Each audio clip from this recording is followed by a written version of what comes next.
जय सच्चिदानंद।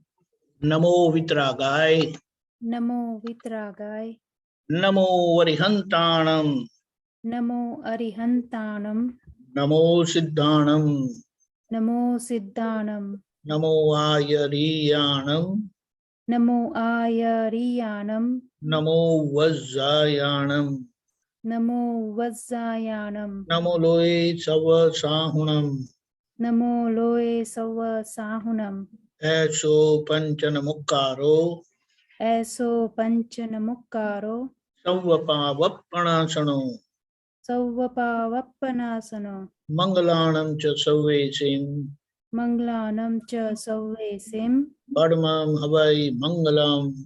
पड्वं हवै मंगलम्। ओम नमो भगवते वासुदेवाय, ओम नमो भगवते वासुदेवाय, ओम नमः शिवाय। ओम नमः शिवाय। जय सच्चिदानंद, जय सच्चिदानंद। जय सच्चिदानंद। सत्संग की जय शुरुआत पर सच्चिदानंद। ठीक करिए છીએ भरतભાઈ શ્રી કવડાવ से, विभूति बहन चिल से,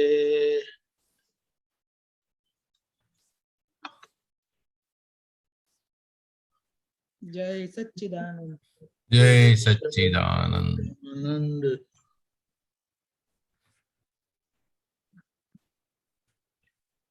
जय सच्चिदानंद। जय जय सच्चिदानंद। दादा तमारा इतिहास भूगोल, दादा तमारा इतिहास भूगोल, जेणे निहाळ्या ते થઈ ગયા છક, जेणे निहाळ्या ते થઈ ગયા છ, જોઈને જાણીને ઘડીની જ મૂર્તિ, જોઈને મૂર્તિ, અનંતા જન્મોના અદેઠા અહો તપ, अनंता जन्मोना दीठा होता, દાદા તમારા ઇતિહાસ ભૂગોળ, दादा तमारा इतिहास भूगोल, જેણે નિહાળ્યા તે થઈ ગયા છક, जेणे निहाळ्या ते થઈ ગયા છક, જોઈને જાણીને ઘડીની જ મૂર્તિ, જોઈને જાણીને ઘડીની જ મૂર્તિ, અનંતા જન્મોના અદેઠા અહો તપ, अनंता जन्मोना अदीठा होता, દાદા તમારા ઇતિહાસ ભૂગોળ, दादा तमारा इतिहास भूगोल, બ્રહ્માંડ આખું અંદર પ્રકાશે, ब्रह्मांड आखू अंदर प्रकाशे, ચોખ્ખો અરીસો અંતસ્કરણનો, चोखो अरीसो अंतस्करणनो, ચારે ગતિના સર્વાત્મા સાથે, चारेय गतिना सर्वात्म साथे, ભૂતેષુ સર્વે એકાત્મા ધર્મો, भूतेषु सर्वे एकात्म धर्मो, સંસારી વેશે આશ્ચર્ય સંયોગ, संसारी वेसे आश्चर्य संयोग, વિજ્ઞાની મોક્ષક તત્વાર્થ સમૃદ્ધ, विज्ञानी मोक्षक तत्वार्थ समृद्ध, દાદા તમારા ઇતિહાસ ભૂગોળ, दादा तमारा इतिहास भूगोल, પોતાની ફાચર ખુદના કરમફળ, પોતાની પાછળ ખુદના કરમ ફળ, બહારથી આવી નહીં કોઈની એ આડખિલ્લી, બહારથી આવે નહીં કોઈની એ અડખીલી. વાગોડી વિચાર કાંટા ના વાવો. વાગોડી વિચાર કાંટા ન વાવો. સહુને એ સુખદ કંડાર સીડી. સહુને એ સુખદ કંડાર સીડી. વ્યવહારે શાંતક નિશ્ચયે ઉર્ધ્વક. વ્યવહારે શાંતક નિશ્ચયે ઉદ્વ. જ્ઞાની કૃપાફળ અભ્યુદયી કંદ. જ્ઞાની કૃપા ફળ અભ્યુદયી કંદ. દાદા તમારા ઇતિહાસ ભૂગોળ. દાદા તમારા ઇતિહાસ ભૂગોળ. સંસાર માયે દુઃખ કોઈને ના હો. સંસારમાં એ દુઃખ કોઈને ના હો. અહિંસક જીવોને રક્ષે છે કુદરત. અહિંસક જીવોને રક્ષે છે કુદરત. અંતસ્કરણનો ચોખ્ખો વ્યાપાર. અંતસ્કરણનો ચોખ્ખો વ્યાપાર. આદર્શ થાતા આયુષ્ય વ્યસ્ત. આદર્શ થાતા આયુષ્ય વ્યસ્ત. દાદાના દીકરા જે આપ્ત પુત્રો. દાદાના દીકરા જે આપ્ત પુત્રો. ઘૂમતા જે રોફથી નિરપેક્ષ હોવટ. ઘૂમતા જે રોફથી નિરપેક્ષ હોવટ. દાદા તમારા ઇતિહાસ ભૂગોળ. દાદા તમારા ઇતિહાસ ભૂગોળ. સુટેવ કુટેવો ભ્રાંતિ છતાંય. તૂટેવ કુટેવો ભ્રાંતિ છતાંય.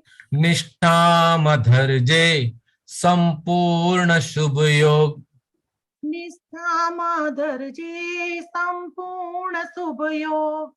જીવતર ખર્ચજે અન્યને ઠારવા. જીવતર ખર્ચજે અન્યને ઠારવા. પ્રેમલ મન વાણી ઉપકારે શુદ્ધ યોગ. પ્રેમલ મન વાણી ઉપકારે શુદ્ધ યોગ. અનંતા જ્ઞાનદર્શી એક્ટિંગ થી બોધક. અનંતા જ્ઞાનદર્શી એક્ટિંગ થી બોધક. સ્નેહલ સમજાણે અંતર્મુખી પદ. સ્નેહલ સમજણે અંતર્મુખી પદ. વિકલ્પના મૂળ મનસુબા મહેલો. વિકલ્પના મૂળ મનસુબા મહેલો. બેલેફ પલટતા પડી ગયા ઠપોઠપ. બીલી પલટતા પડી ગયા ઠપોઠપ. બેલેફ પલટતા પડી ગયા ઠપોઠપ. બીલી પલટતા પડી ગયા ઠપોઠપ. દાદા તમારા ઇતિહાસ ભૂગોળ. દાદા તમારા ઇતિહાસ ભૂગોળ. જેણે નિહાળ્યા તે થઈ ગયા છક.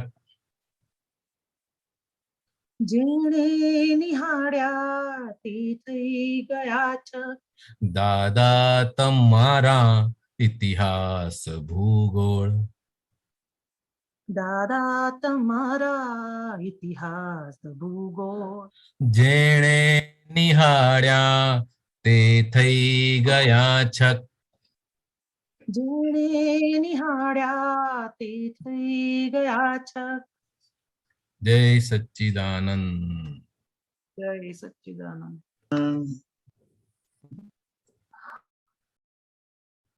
બોલો ડોક્ટર સાહેબ ના થયો હાજી. આઈ ડોન્ટ નો જોઉં છું આવ્યા આવ્યા હા હા.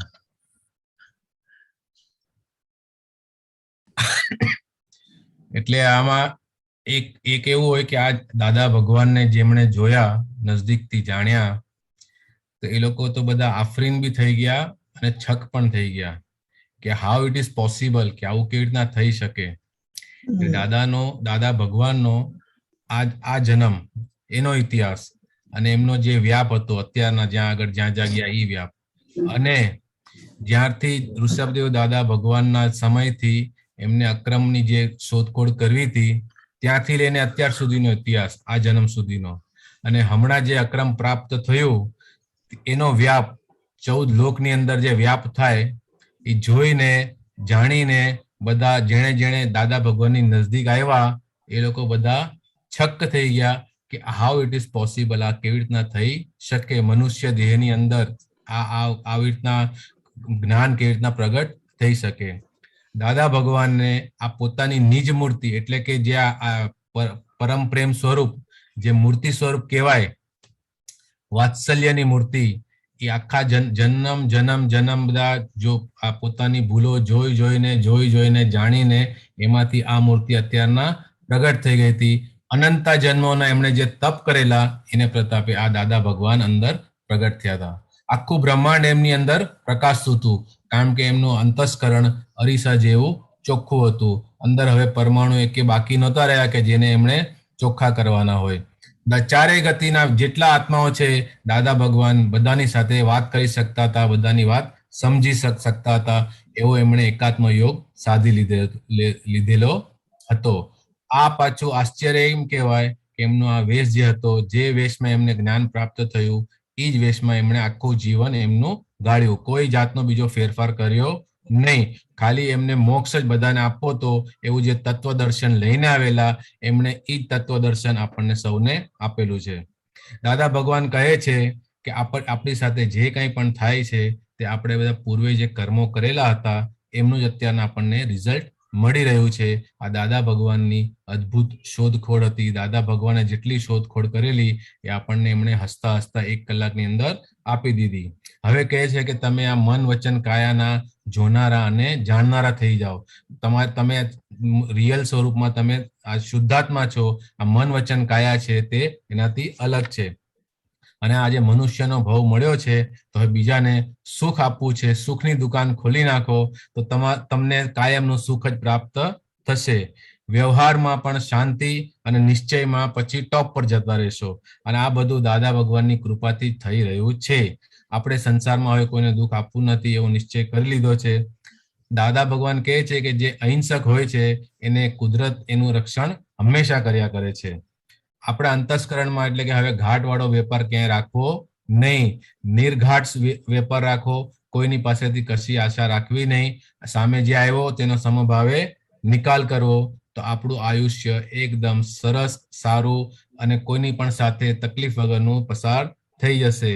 દાદાના જે આપતા પુત્રો છે એવી રીતે જીવે છે અને વટથી જીવે છે, પણ રોફથી જીવે છે, પણ ક્યાંય વટ દેખાડતા નથી.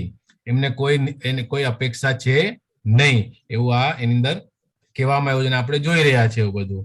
આપણી જે સુટેવો ક્રૂટેવો છે બધી ભ્રાંતિ છે અને બધી નિકાલી છે. પણ હવે આપણે નિષ્ઠામાં અંદર શું રાખવું કે હું શુદ્ધાત્મા છું અને મારે કોની સાથે કોઈ જાતની વેરભાવ, દ્વેષભાવ ક્યાંય રાખવો નથી. આપણું જે આ જીવન મળ્યું છે તે બીજાના માટે એટલે કે અન્યોને ઠારવા માટે એનો ઉપયોગ કરી જાઓ તો કુદરત આપણને મોક્ષે લઈ ગયા વગર છોડશે નહીં. અને આપણું જે મન, વાણી, કાયા એટલે વાણીથી જે થતા દોષો હોય છે હવે એના પર આપણી જાગૃતિ થોડી આવી ગઈ છે. કોઈને 25%, કોઈને 50%, કોઈને 75% પોતે જોઈ લેવાની કે પોતાની વાણી નીકળે છે તો નીકળતા પહેલા આપણે એને જોઈ શકીએ છીએ કે નહીં. અંદર બોલતી વખતે ભાવ કેવો થાય છે તે પણ આપણે હવે જોઈ શકીએ છીએ. આ બધું દાદા ભગવાનની જ્ઞાનની કૃપાનું ફળ છે. દાદા ભગવાને આપણને જે આ જ્ઞાન આપ્યું છે તે એમણે પોતે પોતાની અંદર વ્યક્ત કર્યું અને આપણને પણ તેવી રીતે તે જ્ઞાન બતાવ્યું છે.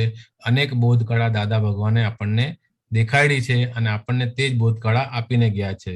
હવે આપણે આ વિકલ્પી જે મનુષ્ય જીવ છે એમાં ક્યાંય હવે નવું કર્મ બાંધવાનું છે નહીં, બંધાતું એ નથી. એટલે હવે આપણા જે જૂના કર્મો છે તેનો સમભાવે હવે નિકાલ કરીને જતા રહેવા જેવું છે. ક્યાંય અટકવા જેવું છે નહીં. હવે બિલીફ આપણી પલટાઈ ગઈ કે હું ચંદુલાલ નથી, દરઅસલ હું શુદ્ધાત્મા છું. એટલે હવે જે મહેલો બાંધ્યા હતા, બધા મનસુબાઓ કરેલા હતા કે આવું જોઈએ તેવું જોઈએ, એ બધા ઠપોઠપ પડી ગયા. હવે કશું નવું થવાનું છે નહીં, પણ જે લઈને આવેલા છે તે બાકી છે. તેનો નિકાલ થઈ જતા આપણું પણ કલ્યાણ થઈ જશે. જય સચ્ચિદાનંદ. જય સચ્ચિદાનંદ. ડોક્ટર સાહેબ જય સચ્ચિદાનંદ. દીપકાનંદજી જય જય સચ્ચિદાનંદ. સચ્ચિદાનંદ. જય સચ્ચિદાનંદ. જય સચ્ચિદાનંદ. ડોક્ટર સાહેબ, ઇતિહાસ ભૂગોળ માટે તમારે કઈ બીજો પ્રકાશ પાડવો હોય તો પાડી શકો છો. મને એવું સમજાણું. ના ના, બરોબર, આપે ઘણી સુંદર વાત કરી. અને આખું વ્યવહારથી લઈને વિજ્ઞાન અને વિજ્ઞાનની ટોચ બધું જ વણાઈ જાય છે અંદર. કુદરતી કેવી દૈવી કૃપા. ટૂંકા શબ્દોમાં વ્યવહારથી વિજ્ઞાન આખું વણાઈ જાય છે. પણ એટલું જ સમજાય છે કે આ શબ્દોને ખાલી ગાવાના સાંભળવાના નથી, પણ એ પ્રમાણે આપણે દાદા પાસે શક્તિ માગી કે દાદા અમારું આવું થતું જાય, અમારું બરાબર. દર્શન પણ આવું થતું જાય અને અમારી ફાઇલ એક પણ આવી થતી જાય. કરેક્ટ. કારણ કે જોઈને જાણીને ઘડી નિજ નિજ મૂર્તિ. તે અંબાલાલ દાદા ભગવાનના જ્ઞાન દર્શન પ્રકાશમાં જોવા જાણવામાં એ બધું એમણે કહ્યું. તમે આપે ખરું જ કહ્યું, સાચું જ કહ્યું કે એમની ભૂલો સૂક્ષ્મતમ બધી ધોવાતી ગઈ. તારે એમ પટેલની 10 લાખ વર્ષે પ્રગટેલી મૂર્તિ ઘડાઈ એ એમને એમ નથી આવી. બરાબર. એ અનંતા જન્મોના અદીઠ તપ, જ્ઞાન તપ અને જ્ઞાન દર્શન જોવા જાણવાનો આખો જે પુરુષાર્થ છે, એ પુરુષાર્થનું પરિણામ ન કેવળ અંદર જ્ઞાન પ્રગટ થયું તે છે, પણ બહાર મૂર્તિ પ્રગટ થઈ, જે સજીવન મૂર્તિ એ આખી. એટલે બહુ અદ્ભુત વિજ્ઞાન છે. એટલે આપણે એમ કહી દઈએ કે ભાઈ આ તો મારું ભરેલો માલ છે ને આ તો પ્રકૃતિ છે, એ ખરેખર અધૂરું છે. આ જ્ઞાન મળ્યા પછી અને આટલું સુંદર વિજ્ઞાન મળ્યા પછી બધું જ ચોખ્ખું થઈ શકે છે.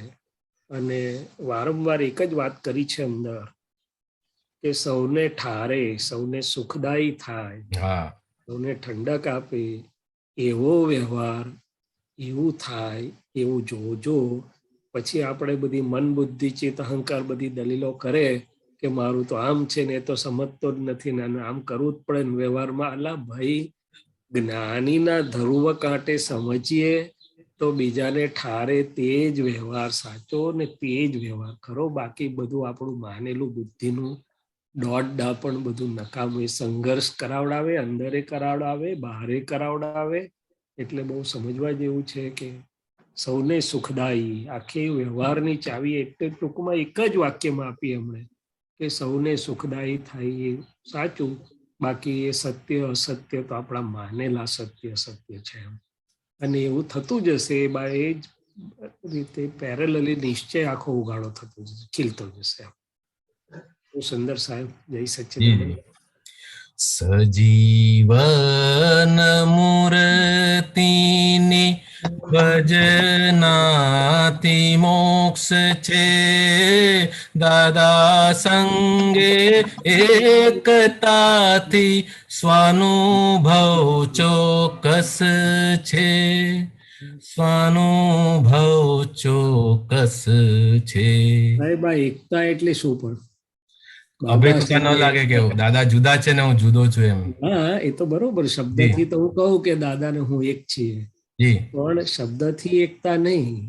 એ બધી રીતે કે વ્યવહારમાં પણ દાદા અહીંયા હોય તો શું કરે? શું? એટલે શાહ સાહેબ હતા, જીએ શાહ સાહેબ. તો જીએ શાહ સાહેબે એક વ્યવહારનું થર્મોમીટર રાખેલું પોતાના જીએ શાહની પ્રકૃતિ માટે કે દાદા આનાથી રાજી થશે કે નહીં થાય. એ પ્રમાણે એમનો જીએ શાહ સાહેબનો વ્યવહાર ભાગ ચાલતો હતો. અને નિશ્ચયમાં તો હું જો શુદ્ધાત્મા છું અને 5 આજ્ઞામાં છું તો જ દાદા જોડે અભેદતા મારી થાય.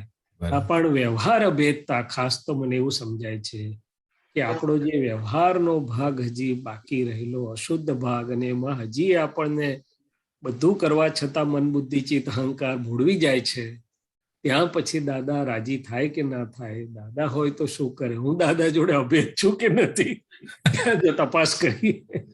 કારણ કે અભેદતા તો બરોબર છે, પણ અભેદતાની કેવી રીતે, શું કહીએ, કેવી રીતે હું માપું કે હું દાદા જોડે અભેદ છું? બરોબર સાહેબ. સુંદર. જય સચ્ચિદાનંદ. જય સચ્ચિદાનંદ. અમીબેન.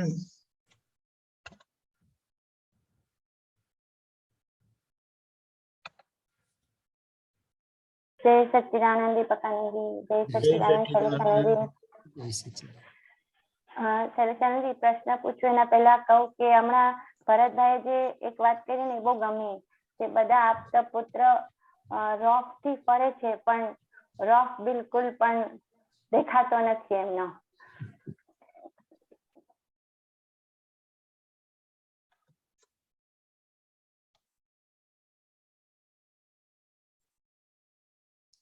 હા, રોફ થી નિરપેક્ષ, એનું રહસ્ય બતાડો. એવું છે કે વિતરાગો ની પાસેથી જે મળ્યું, જે વિતરાગના શિષ્ય છે, એટલે કે હું શુદ્ધાત્મા છું, 5 આજ્ઞા મળી છે, તો પરિણામ સ્વરૂપે વ્યવહારમાં લઘુતા, એ લઘુત્તમ પદ આવતું જાય, ડિસ્ચાર્જ અહંકાર ખાલી થતો જાય, પ્રેમ સ્વરૂપ ધીમે ધીમે ખુલ્લું થતું જાય. એટલે રોફ શબ્દ શુદ્ધાત્માની સાહેબી માટે કહો તો સાહેબી માટે, સ્વતંત્રતા માટે કહો તો સ્વતંત્રતા માટે, એવી રીતે આખું એ ઊભું થાય છે. પણ વટ એટલે કે વ્યવહારમાં ડિસ્ચાર્જ અહંકાર બીજા પર છવાવાની કોશિશ નથી કરતો. બાકી આખા વ્યવહારમાં જો જોવામાં આવે તો ડિસ્ચાર્જ અહંકાર યેન કેન પ્રકારેણ બીજા ઉપર થોડો પણ પ્રભાવ પાડવા માંગે, છવાવા માંગે, જ્યારે અહીંયા એમ નથી. પણ દાદાની કૃપા જ કંઈક એવી અદ્ભુત છે કે જ્યાં જઈએ ત્યાં પ્રેમનો અનુભવ થાય છે, પ્રેમ સ્વરૂપ થવાય છે, અભેદતાનો અનુભવ થાય છે. એટલે પેલો વ્યવહારનો વટ નથી, પણ રોફ એટલે કે સ્વાધીનતાની ખુમારી છે. શું છે? એ પણ જો જરા તરા કાચું પડતું હોય તો આ પૂતગલમાં જે દોષો બાકી રહ્યા હોય, કઈ ગાંઠ બાકી રહી હોય, કઈ થોડી ઘણી માનની ગાંઠ, ડિસ્ચાર્જ માનની ગાંઠ બાકી રહી હોય, થોડી ઘણી કઈ ડિસ્ચાર્જ મને પૂછે, મને ગણે, એવો કઈ પૂતગલ ભાગ બાકી રહ્યો હોય, અને જો મારી આ જાગૃતિ એટલે કે જાગૃતિની બહાર હોય તો એ જરાક કાચું પડે એટલું. બાકી તો આ વિજ્ઞાન એટલું અદ્ભુત છે કે પૂતગલથી છૂટું પાડ્યા, અને આપતો પુત્રોને તો બીજું કઈ સંસાર દેખીતો રહ્યો નહીં. દેખીતો એટલે કે જ્યાં વિષયનું મૂળિયું કપાઈ જાય છે, બીજું કપાઈ જાય, તો હવે પોતાના ડિસ્ચાર્જ માન કે ડિસ્ચાર્જ કંઈક રહ્યું હોય તે સિવાય બીજું કશું જો નથી રહ્યું તો શુદ્ધાત્મા ભાવે તો દાદા કે અમે 14 લોકના સ્વામી થઈ ગયા, માલિકી ભાવ વગરના માલિક થઈ ગયા. જે પૂતગલમાં જેને કોઈ ભીખ નથી, પૂતગલની જેને કોઈ રસની ખેવના નથી, પૂતગલનો રસ ચાખવામાં જેની વૃત્તિ નથી, એ કેટલો બધો સ્વતંત્ર થઈ જાય. અને સ્વતંત્રતા કે બાંધનારું બહાર કોઈ છે જ નહીં. આ કરમની આડખીલી કહેવા શું માગે છે? કરમ કરમ તો બધું બોલીએ છે, પણ ભાઈ કરમ એટલે શું? તો કે મહી પડેલા અણુ પરમાણુ પૂતગલની ગાંઠો જે હજી મને થોડી ક્યાં ને ક્યાં મારા અનંત જ્ઞાન દર્શનની સુખની સ્વાધીનતામાં અજાગૃતિને કારણે મને બાધક થાય છે. પોતે બાધક નથી પાછું, એ પોતે તો નપુસક છે દાદા કે, એટલે કે એનો પાવર ખેંચાઈ ગયેલો છે. હું અજાગૃતિથી ભળું તો મને મૂજવે, નહીં તો મૂજવે નહીં, એટલે કે મને કાચું પાડે. એટલે અહીંયા આપતો પુત્રોને બહુ કૃપાથી મળ્યું છે. પણ સાથે જાગૃતિનો પુરુષાર્થ કરવાની જવાબદારી પણ મુકાયેલી છે. શું મુકાયેલું છે? કે આટલું દાદા ભગવાન એવું પણ કહેતા હતા કે અમે તમને એવી ટોચ પર મૂકીએ છીએ કે ત્યાંથી પડો તો હાડકું પણ ના જડે. એટલે કે જાગૃતિ પણ એટલી જ આવશ્યક છે, અનિવાર્ય છે કે આ મન છેતરી ના જાય, અથવા તો છેતરતા મનની જોડે તન્મય ના થવાય, છેતરતા ડિસ્ચાર્જ માનની ગાંઠ જોડે તન્મય ના થવાય, છેતરતી પૂજાવાની કામના કે છે કંઈ પણ જે પણ પૂતગલ બાકી રહ્યું છે એ આપણને શુદ્ધાત્મામાંથી બહાર ના લઈ જાય. એ પણ એટલું જ આવશ્યક છે. અને મહાત્માઓને માટે પણ ઈચ્છનીય છે કે આપતા પુત્રોને બધો પ્રેમ કરવો, પણ વિતરાગ માર્ગે જ રાખવા, અથવા તો વિતરાગ માર્ગેથી ચલાયમાન થવા માટેની એવી કોઈ પીપરમીટ ધરવી નહીં કે ભૂલથી પણ ચલાયમાન થાય.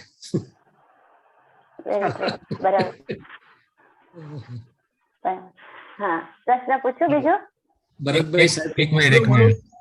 જરૂર જરૂર. સ્વચ્છ દ્રષ્ટિએ જોઈ માં બહેન, અતિક્રમ ની સામે પ્રતિક્રમે તો, છતાં કોઈ દોષ દેખાય તો શૂટ ઓન સાઇટ જાગૃતાર્થ છે, જોઈ શીલવંત ભાગસે ખડોસ, બ્રહ્મચર્યનું વિદ્યમાન છે, આપ્ત પુત્રોનો જોશીલો જુલુસ, વિશ્વનું કલ્યાણ કરનાર છે.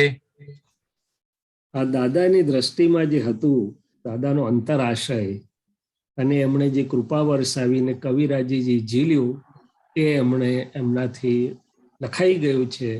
હવે અમારા આપતપુત્રોની આ નૈમિત્તિક જવાબદારી છે કે જાગૃતિપૂર્વકના પુરુષાર્થથી તેવા થઈ રહેવું. શું રહેવું? હા, નહીં તો પછી બહુ મોટું એ આવી જાય. બરાબર. ચાલો કઈ નહીં, આગળ વધીએ. દીપક, હા, પ્રશ્ન એ છે કે સરેશનજી આપણે એમ કહીએ ને કે મારું મન વચન કાયાને, આમ અમીના મન વચન કાયાના સ્વભાવને હું જાણું છું અને મારા સ્વભાવને પણ જાણું છું. તો અહીંયા સ્વભાવ ઇટસેલ્ફ, સ્વભાવ શબ્દ શું કહેવા માંગે છે? ટેવો ભૂલી ગયા. હા, સોરી, મન વચન કાયાની ટેવો અને તેના સ્વભાવને હું જાણું છું અને મારા સ્વભાવને પણ હું જાણું છું. તો અહીંયા એક્ઝેક્ટ સ્વભાવને જાણવું ક્યારે કહેવાય અને આ સ્વભાવ શબ્દનું પણ થોડું અર્થ સમજાવો. હવે મન વચન કાયની ટેવો અને તેના સ્વભાવને હું જાણું છું અને મારા સ્વભાવને પણ હું જાણું છું, કારણ કે હું સ્વ પર પ્રકાશક એવો શુદ્ધાત્મા છું. હવે મન એક લઈએ પહેલું, પછી વાણી, પછી કાયા. તો બે ભાગ ગણાયા, ટેવો અને સ્વભાવ. ટેવો એટલે આપણે જેને સાદી ભાષામાં હેબિટ કહીએ કે ભાઈ સવારે ઉઠીને 7 વાગે મને ચા પીવાની ટેવ છે, 7:30 ચા પીવાની ટેવ છે, કામ કરવાની, એ સામાન્ય ભાવે દેહ સાથે જે વણાયેલી છે અને જે પોતે ઇન ઇટસેલ્ફ બહુ નુકસાન કરતા નથી, સિવાય કે આપણી વાણીની એવી કઈ ટેવ હોય કે ભાઈ જેને જેમ છે તેમ ધડ કહી દેવું, જે દુઃખદાયી હોય બીજાને. અન્યથા ટેવોનો તો દેહ સાથે, દાદા ભગવાને કીધું કે મહાવીરના દેહ સાથે પણ હોય ને અમારા દેહ સાથે પણ ટેવો હોય. પણ જે સ્વભાવ, તો બે વાત છે કે સ્વભાવ, સ્વ તો ખરેખર શુદ્ધાત્માના ભાવ એટલે અસ્થિ પણ એને લાગુ પડે છે, પણ અહીંયા સ્વભાવ એટલે ઇનહરન્ટ નેચર જેને કહેવામાં છે કે ભાઈ મન, તો મન વૈજ્ઞાનિક રીતે એ રીતે અમુક રીતે પોતાના ધર્મમાં, પોતાના સ્વભાવમાં છે. હવે એમાં આપણી પ્રકૃતિ જે છે એમાં પછી મનનો સ્વભાવ અમુક રીતનો હોય પાછો. હવે મન નોર્મલી જ અમુક સ્વભાવમાં હોય કે ભાઈ મનનો સ્વભાવ શું, તો કે વિચારો કરવા, કવિરાજે કીધું મનનો સ્વભાવ છે વિભાવોમાં બેસણું, વાંચવાને બદલે આત્મા આરોપી દેશો પણ. હવે ઘણા મહાત્માઓ કહે છે કે આટલું બધું કરીએ છીએ, વિધિ કરીએ, આમ કરીએ, તેમ કરીએ, પણ મન તો બહાર જતું રહે. અરે પણ મનનો સ્વભાવ જ બહારનું બતાડવાનો છે. એ તમારું શુદ્ધાત્મા બતાડે, પણ શુદ્ધાત્મા તો નિર્વિચારી છે, અવાચ્ય છે, અમૂર્ત છે, અને મન તો મૂર્ત છે. તો કે આ એવી રીતે વૈજ્ઞાનિક રીતે અમુક સ્વભાવ હોય કે ભાઈ વિચારો આવવા જવા, ગાંઠો ફૂટવી જવું, પણ અહીંયા જે સ્વભાવની વાત કરવામાં આવે છે, મારા જાગ્રતપણે મારે ઓળખવાનું છે કે શૈલેષભાઈના મનનો સ્વભાવ કેવો છે કે જે મને મારા જાગૃતિમાં હેલ્પ કરે કે બાધકતા થાય, બંને થઈ શકે છે. હવે તે આખા દિવસ દરમિયાનના વ્યવહારમાં આપણે જો નજર કરીએ અથવા બેસીને જોઈએ તો દેખાય કે ભાઈ મારો શૈલેષભાઈનો સ્વભાવ એવો હોય કે શાંતિથી બોલે તો બધું આપી દે, એનું સાચું ખોટું, પણ જરાક ઊંચો અવાજ બોલે તો સાચું હોય તોય ના સાંભળે. તો આ મને ખબર પડે કે મનનો સ્વભાવ શું છે કે ભાઈ શાંતિથી વાત કરીને બધું લઈ જવું હોય તો બધું દલ્લોય લઈ જઈ શકે કોઈ, અને આમ તો કે આ સ્વભાવ કેવો છે. એવી રીતે સ્વભાવ, તો ખાસ તો આ સ્વભાવ ક્યાં નડે કે હેલ્પ થાય છે કે નડે છે, તો કે ક્યાંક લાખ રૂપિયાનું કે 5,000નું દાન કરી આવશે, પણ કામવાળીને 50 વધારે આપવાનો હોય કે 100 વધારે માંગતી હોય કેટલી કટકટ કરશે, ત્યાં જતી રહે, નહીં આપવું ને તારે આટલા જ મળશે. એટલે ભાઈ આ મનનો સ્વભાવ ઓળખો કે ભાઈ અત્યારે શું જરૂરી છે. તમે પૈસાની જો વાત હોત તો બીજે કેમ આપી આવો છો, વેરી આવો છો? એટલે કે મન દાદા ઓળખવા જેવું છે. દાદા એક હપ્તવણીમાં દાખલો આપ્યો કે ખિસ્સું કાપી આવે ચોર, તો 200 મળ્યા હોય તો બહાર નીકળતા પત્યાને 5 રૂપિયા આપી દે, બેનને બીજા 50 આપી દે. એટલે મનનો સ્વભાવ આવો વિરોધાભાસી પણ હોય, પણ ઓળખવા જેવું છે. તો આપણે જ્ઞાતા દ્રષ્ટા પણ સારી રીતે રહી શકીએ અને આપણા સ્વભાવ યાદ કરીએ. કોઈ મન દાદા કે છે ઝીણું હોય, ઇકોનોમી ને કંજુસાઈનો ફેર છે. કોઈ મન લાફું હોય, કોઈ મનનો સ્વભાવ માન મળે તો બધું આપી દેવાનું હોય, અને કોઈ ગાંઠ છે તે લોભ એટલે કે એના માટે હોય. તો કે આ રીતે દરેક વસ્તુમાં સ્વભાવ રસ કહેવાય છે, પૂદગલિક રસો છે. એવી રીતે વિષયના રસો છે. હવે વિષયમાં મિશ્ર ચેતનના રસ છે, એવી રીતે બીજા સબ્જેક્ટ્સના પણ રસ હોય. કોઈને સંગીતનો રસ હોય, કોઈ મ્યુઝિકનો હોય, કોઈને બીજું હોય, કોઈને આ હોય તે હોય. તો કે એ બધા ધારો કે તો મનની વાત કરી ખાલી આપણે, એટલે દાદા કે જે મનને ઓળખો કે નોબલ છે ક્યાં, કંજૂસ છે ક્યાં, લાફુ છે ક્યાં, બીજું છે ક્યાં, કપટ કરનારું છે ક્યાં, નિખાલ, જે પણ સ્વભાવ રસો. એવી રીતે વાણીના સ્વભાવ રસો. તો વાણી નીકળે છે તો ભૂલ આપણને હજી દેખાય છે, પણ એનો જે સ્વભાવ રસ છે. હવે ઘણાને છે તો કોકને ચોખ્ખું કહી દીધું, ચાન્સ મળે તો અંદર ખુશ થાય પાછો, હો કેવી હમણાઈ દીધી કે છે, જો આજે તો પાઠ ભણાવી દીધો, કલાકમાં આવ્યો.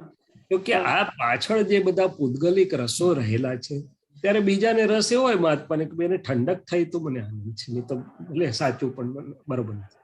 તો આ બધા મનના, વાણીના અને કાયાના સ્વભાવ જેને કહેવામાં આવે છે, એટલે ચિકાશ વાળો ભાગ છે, પૌદ્ગલિક રસો વાળો ભાગ છે, અને ખાસ તો મને શુદ્ધાત્મામાંથી ખસેડનારો ભાગ છે. તે વખતે પછી મને શુદ્ધાત્મા ના લક્ષમાં રહે.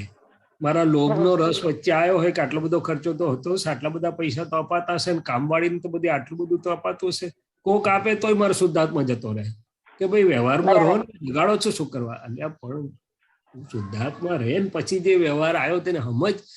એટલે મને તો એટલું સમજાયું કે આખા દિવસ દરમિયાન ડાયરેક્ટલી મારી જોડે વ્યવહાર થતો હોય કે ના થતો હોય, પણ આ ફાઇલ એક ને બધી જે અસરો ઊભી થાય છે, ઇનર ઇફેક્ટ્સ ને રિએક્શન ને પ્રત્યાઘાત પરિણામો ઊભા થાય છે, એના ઉપરથી ખબર પડે કે મન, વાણી, કાયાના સ્વભાવ રસો કેવા છે.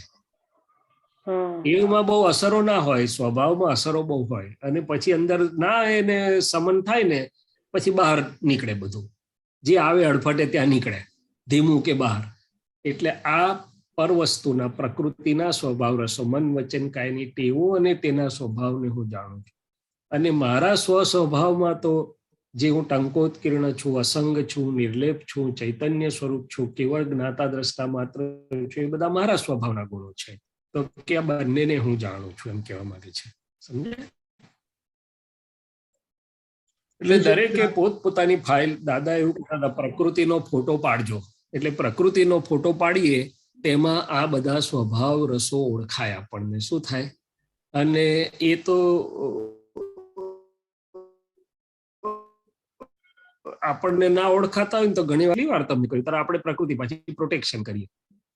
સામેના અરીસો કોઈ ધરે છે એનો ઉપકાર માનીને હું જોઈ લઉં તોય મને મારા આ પ્રકૃતિના સ્વભાવ રસ ઓળખાય. શું છે? બરાબર? ચાલો ક્લિયર.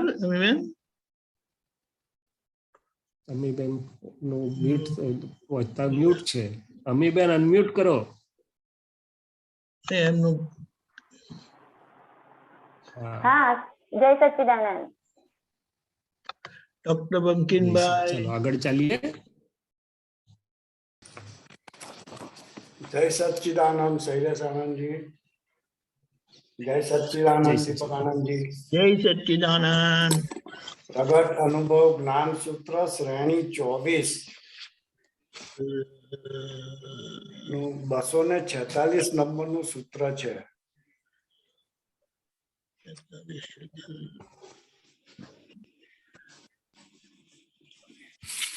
બોલજો. મૌન થયા વગર છૂટકો નથી. મૌન એ જ જ્ઞાન છે. મૌન થયા વગર આ જ્ઞાન જેમ છે તેમ દરેકને પોતાના માટે યથાર્થપણે પ્રકાશમાં નહીં થઈ શકે.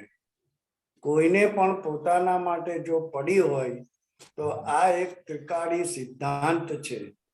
તીર્થંકરો આમ જ વિતરાગ થયા વિતરાગો, સર્વજ્ઞો, કેવળ જ્ઞાનીઓ આમ જ કેવળ જ્ઞાન પામેલા અને સિદ્ધ ગતિ આમ જ ખુલ્લી થાય છે. એક જગ્યાએ દાદા આવું કે છે ને બીજા આ જ શ્રેણીમાં 33 નંબરનું સૂત્ર છે, બોલતા મૌન કહેવાય. ના બોલતા મૌન કેમ ના કહેવાય? એ અંદર નહીં બોલતા હોય એ તમને શું ખબર પડે? હા, એટલે બંકિમભાઈ સાહેબ આ વિતરાગોની વાત સર્વાંગી રીતે અને બંને વ્યૂ પોઈન્ટ થી સમજવાની હોય છે. અહીંયા જે મૌનની વાત કરે છે, આંતર મૌનની વાત કરે છે કે બહાર જે કંઈ બની રહ્યું છે અને મન, વાણી, કાયા, આ 33 ઉપર પછી આવીએ આપણે. પેલું સૂત્ર છે તો એ એમ કહે છે કે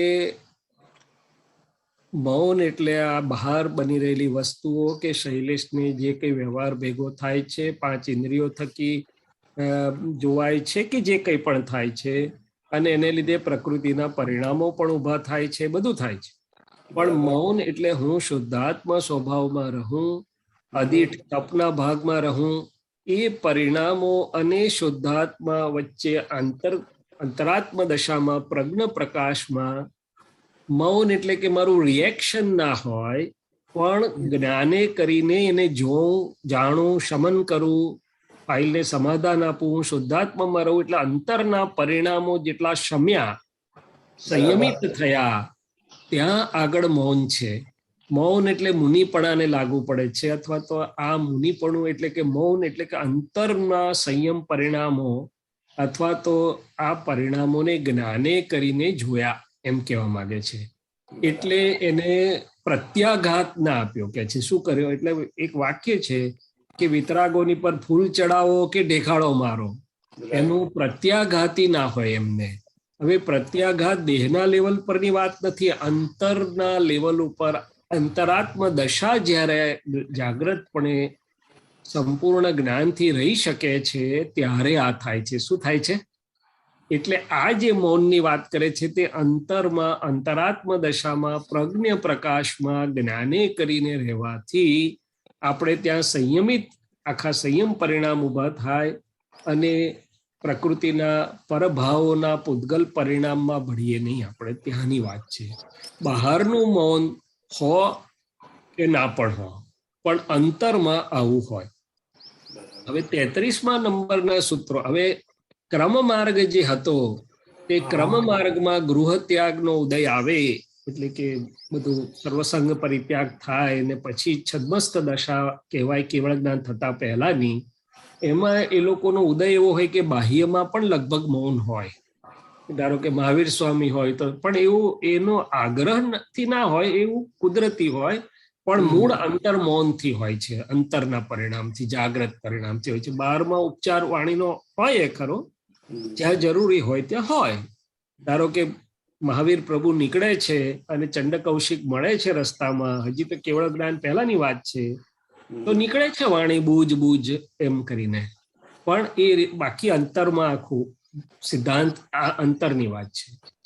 અચ્છા, પહેલાનું જે 33 નંબર તમે કહ્યું એ જગત જેને સમજે છે બહારના મૌનને, વૈખરી વાણીના મૌનની વાત, જગત એને મૌન કહે છે, અથવા વૈખરી વાણી ન બોલીને મૌન કહે છે. પણ એમાં એમ કહે છે કે બહાર ઘણા લોકો નક્કી કરે કે આજે એક દિવસ અઠવાડિયામાં અમારે બોલવું જ નથી, તો પછી લખે, હાથથી ઈશારા કરે, બીજું કરે, ત્રીજું કરે, કારણ કે અંતરના પરિણામો તો હળવળ્યા કરે છે. શું કર્યા કરે છે? જીભને તાળું માર્યું, અંતસ્કરણને થોડું તાળું છે. એટલે કે અંતસ્કરણ જ્ઞાન જાગૃતિથી શમેલું નથી, સંયમિત નથી, સંયમ પરિણામમાં નથી, એટલે અંદર બોલાયા કરે છે, એમ કરે છે. એટલે કે પરિણામો બધા વિષમ ઉભા થયા કરે છે. એ જરૂરી નથી, અથવા એ તો ઉદયાધીન છે, હો કે ન પણ હો. હા, તમારે સહેજા સહેજ તમે ફાઇલ એક કરી શકે તો હેલ્પિંગ થઈ શકે, પણ મેઇન વાત અંતરમાં સ્વપરનું જ્યાં ભેદાંકન છે, લાઇન ઓફ ડિમાર્કેશન, અદિઠ તપ છે, અંતર પુરુષાર્થ છે, તેને માટેની વાત છે. સમજ્યા? બરાબર. હવે દ્રષ્ટિ મળી, પણ હવે તમે જે કીધું કે અંતરાત્મા દશાએ મૌનનો ભાગ રહેલો છે, પણ અંતરાત્મા દશાએ બંકિમભાઈ જુએ છે તો અંદરની વાણી તો બધી ચાલે જ છે, બહાર ભલે નથી નીકળતી. બંકિમભાઈ ની વાણી ચાલે, પણ જો હું શુદ્ધાત્મા છું થઈને આપણે બંકિમભાઈ ને જોતા હોઈએ તો એ અંતરવાચા જે પરિણામ રૂપે ઉત્પન્ન થાય છે પ્રકૃતિમાં, એની સામે પ્રજ્ઞ પ્રકાશમાં રિયલની ભાષા બોલશે કે બંકિમભાઈ એણે નથી કર્યું, વ્યવસ્થિત કરાયું છે, એની અંદર રિલેટિવ રિયલ શુદ્ધાત્મા જુઓ, વ્યવસ્થિત ને કરતા જુઓ, એટલે એ પરિણામો ચોખ્ખા થઈ જશે. એકલા પ્રકૃતિના તમે જે કીધું કે અંદર વાણી ચાલતી હોય, પરિણામ એકલા નહીં હોય અને એને આપણો ટેકો નહીં હોય, આપણે ભણેલા નહીં હોઈએ, પણ એની સામે જ્ઞાન ભાષાથી વાત કરતા હોઈશું એટલે સમનમાં જશે. આપણે જ્ઞાન ભાષાના પક્ષે હોઈશું અને પેલું ત્યાં સંયમિત સમી જશે, સંયમિત થઈ જશે. સમજાય? જી જી બરાબર. નહીં તો એ લીકેજ થઈ જાય, આખું લીકેજ થઈ ગયા વગર રહે નહીં. આપણો ટેકો હોય એટલે બધું આપણે એના પક્ષમાં ભળીને કેટલું લીકેજ થઈ જાય, શું થઈ જાય. અને ખાસ કરીને આપણી નજીકમાં, આપણા કુટુંબમાં કે આપણા આસપાસમાં કોઈનો ઉદય કદાચ એવો આવી ગયો કે દેખીતી ભૂલવાળો લાગે કે આમ તેમ આડાઈ વાળો લાગે, તે વખતે આપણી પ્રકૃતિમાં જે પરિણામ ઉભા થતા હોય.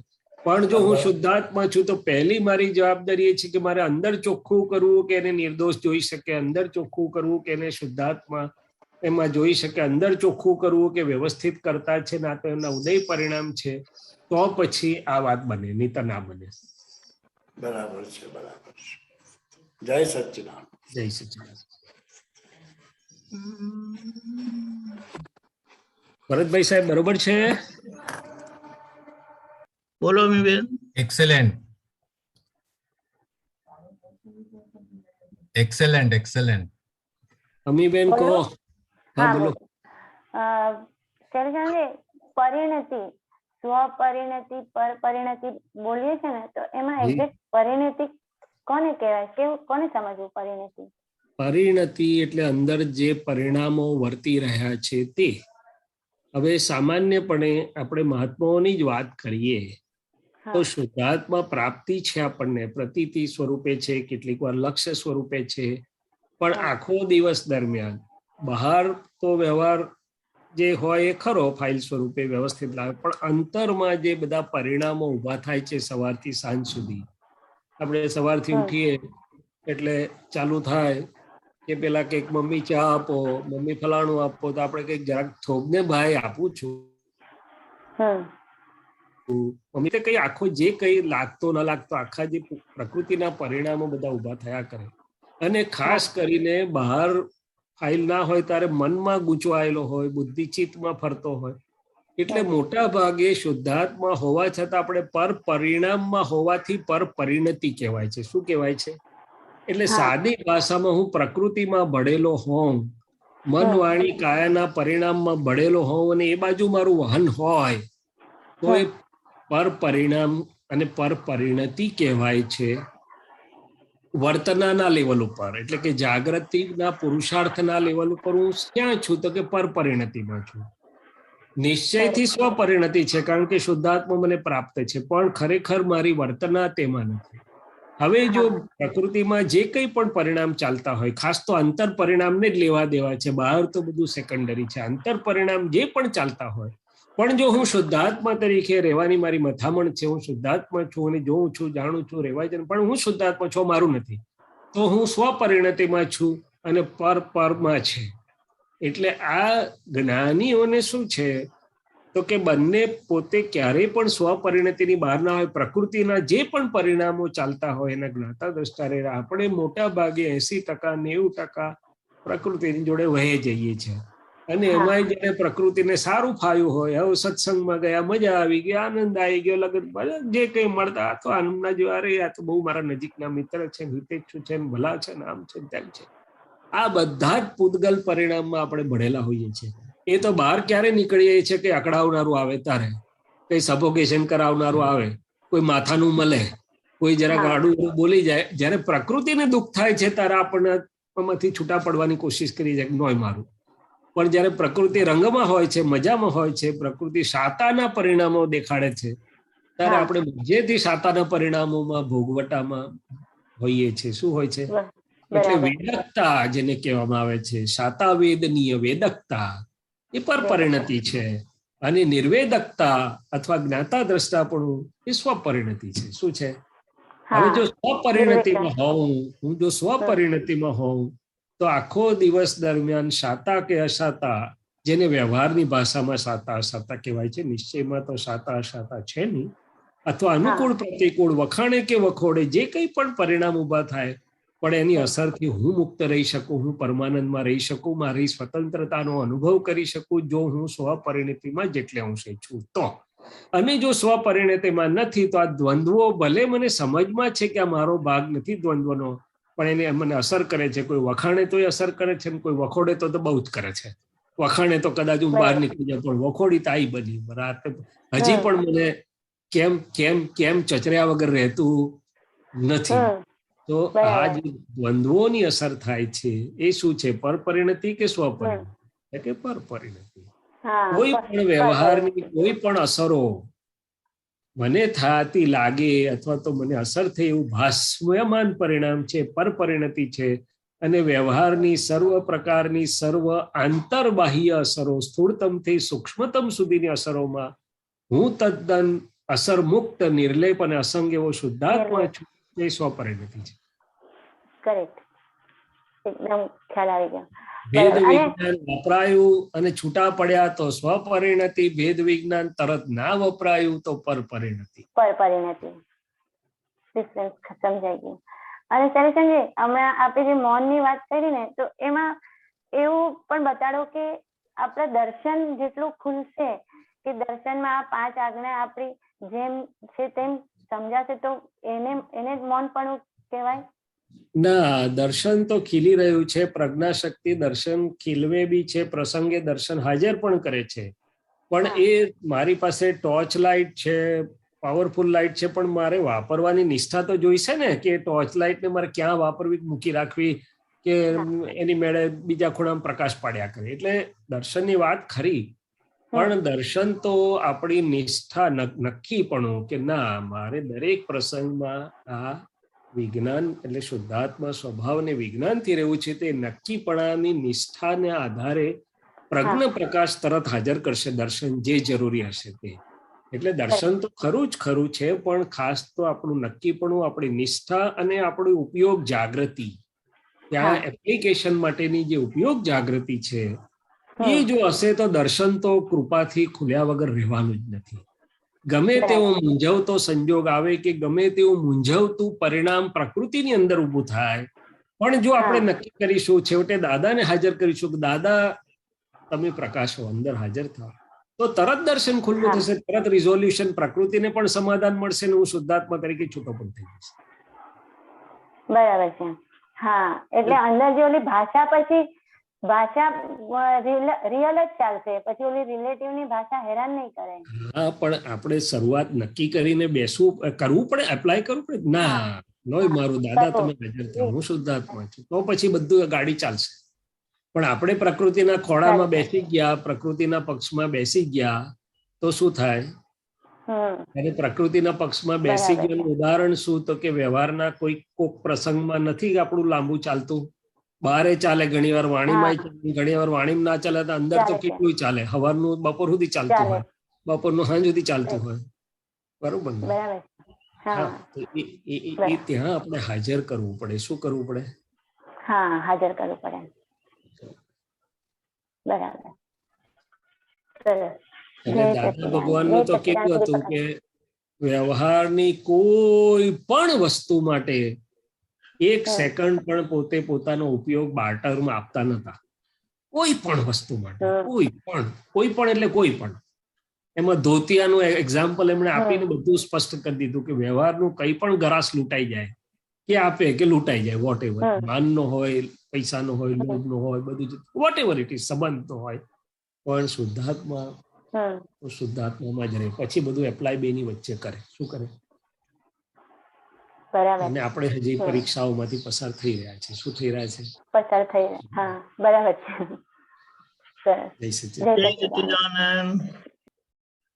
ગીતાબેન મણિનગર. જય સચ્ચિદાનંદ દીપકાનંદજી, શૈલેષાનંદજી. સચ્ચિદાનંદ. હા શૈલેષાનંદજી, અત્યારે સ્થૂળ દેહે દાદા હાજર નથી, છતાં પણ સૂક્ષ્મ દેહ પણ સ્થૂળ જેટલું જ કામ કરે છે. વધારે કામ કરે છે.